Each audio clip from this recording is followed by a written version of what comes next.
Thank you everybody to coming out to today's session. I hope you learned a lot in the putting session that we had last time. So today we're going to get into chipping today.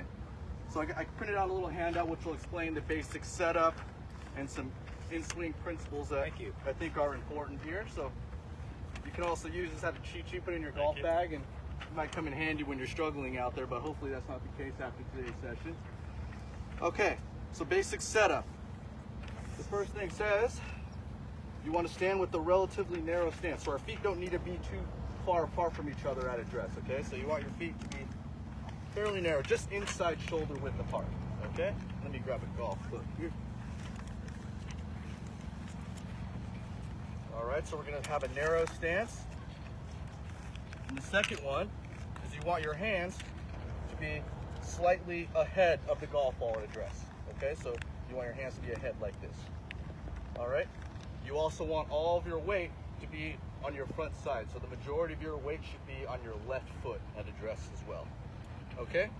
And I also like to have a little bit open stance too, okay? So your feet should be aimed a little bit to the right. So hands forward, weight forward, back,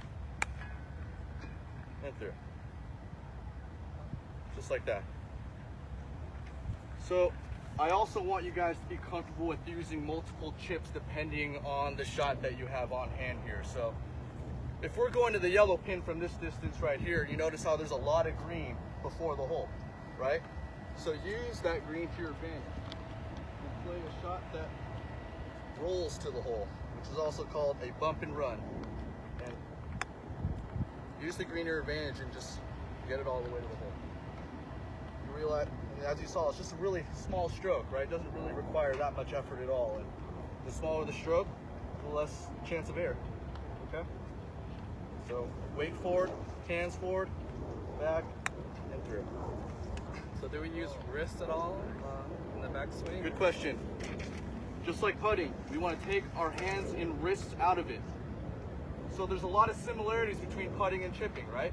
We have a narrow stance, we're set up close to the ball, and we're not using our hands or wrists.